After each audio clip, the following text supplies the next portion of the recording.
மிக சிறப்பாக கொண்டாடப்பட்டது.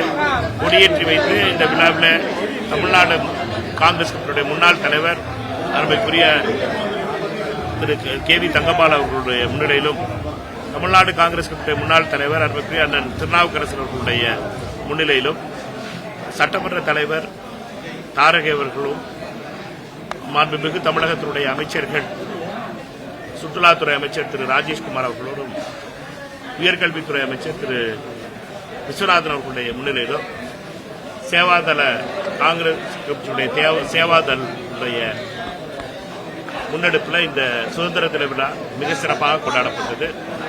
இந்த சுதந்திர விழா என்பது காங்கிரஸ் கட்சியினுடைய வரலாறும் சுதந்திர இந்தியாவினுடைய வரலாறும் பின்னி பிணைந்தது. தமிழ்நாடு காங்கிரஸ் கமிட்டியினுடைய வரலாறு என்பதும் சுதந்திரத்திலே மிகப்பெரிய பங்காற்றிய காங்கிரஸ் தலைவர்களுடைய வரலாறு. இந்த வரலாறுகளை நினைவு கூறுவது மட்டுமல்லாமல் வருங்காலத்திற்கான தமிழகத்தையும் உருவாக்குவதற்காக தமிழ்நாடு காங்கிரஸ் கமிட்டியினுடைய மிக முக்கியமான வரலாற்று பூர்வமான இந்த ஆண்டாக நாங்கள் பார்க்கிறோம். 59 ஆண்டுகளுக்கு பின்னால காங்கிரஸ் கட்சியினுடைய 2 நேர்மையான அமைச்சர்கள் இந்த அமைச்சரவையில் இருக்கிறார்கள். இது காங்கிரஸ் கட்சியினுடைய வளர்ச்சியில மிகப்பெரிய பங்காற்றப் போகிறது. தமிழக மக்களுடைய பிரச்சனைகளை தீர்க்கக்கூடிய சூழ்நிலையில காங்கிரஸ் கட்சி இருக்கிறது. அந்த மிக முக்கியமான பொறுப்பான அதில் இந்த வரலாற்று பூர்வமான ஆண்டாக இந்த 80வது சுதந்திர விழாவை நாங்கள் பார்க்கிறோம். ஓவராலா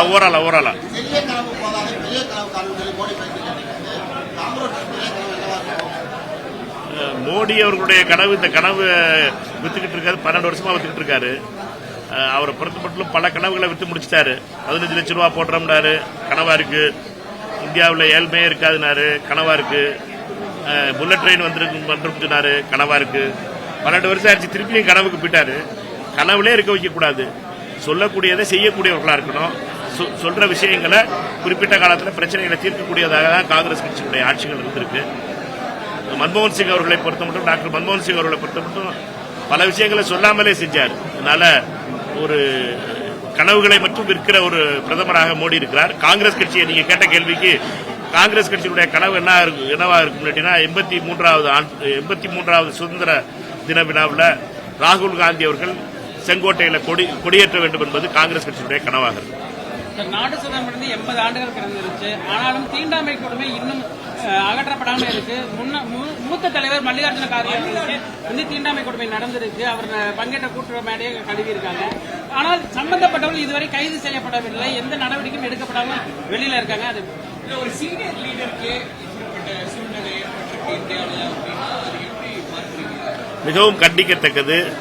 எந்த வெறுப்பு அரசியலை எதிர்த்து மகாத்மா காந்தியும் ஜவஹர்லால் நேருவும் பெருந்தலைவர் காமராஜரும் போராடினார்களோ அந்த வெறுப்பு அரசியல் பாலூற்றி வளர்க்கப்பட்டிருக்கிறது, நீரூற்றி பெரிய மரமாக நிற்கிறது என்பது எடுத்துக்காட்டாக தெரிகிறது. வெறுப்பு அரசியலும் தீண்டாமையும் ஒன்னோடு ஒன்று பிணைந்தது. வெறுப்பு அடிப்படையில் தான் தீண்டாமையே வருது. மல்லிகார்ஜுன் கார்கே என்பவர் ஒரு சாதாரண மனிதர் கிடையாது. 13 முறை மக்களை சந்தித்து பல வகையிலே மக்களால் மீண்டும் மீண்டும் மீண்டும் தேர்ந்தெடுக்கப்பட்டு இன்று இந்தியாவுடைய எதிர்க்கட்சி தலைவராக இருப்பவர், அகில இந்திய காங்கிரஸ் கட்சியுடைய தலைவராக இருப்பவர், பெரிய மிக முக்கியமான தலித் சமூகத்தை சார்ந்தவர்.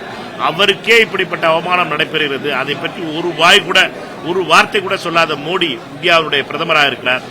அதை பற்றி எதுவுமே தெரியாது போல் நடந்து கொண்டிருக்கின்ற அமித்ஷா இந்தியாவுடைய உள்துறை அமைச்சராக இருக்கிறார். அதை பற்றி ஒரு வார்த்தை கூட சொல்லாத ராஜ்நாத் சிங் இந்தியாவுடைய பாதுகாப்புத்துறை அமைச்சராக இருக்கிறார். இது மிகவும் கவலைக்குரியது.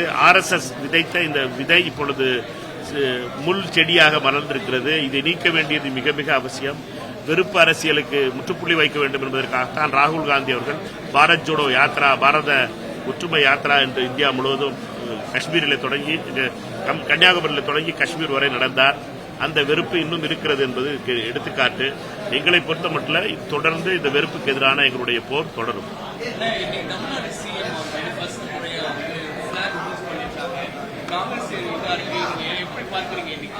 ரொம்ப மிக முக்கியமான வரலாற்று பூர்வமான நிகழ்ச்சி. தமிழகத்தினுடைய முதலமைச்சராக சகோதரர் ஜோசப் விஜய் அவர்கள் பொறுப்பேற்று 80வது ஆண்டில் அவர் கொடியேற்றி வைத்திருப்பது மிகவும் பெருமைக்குரியது.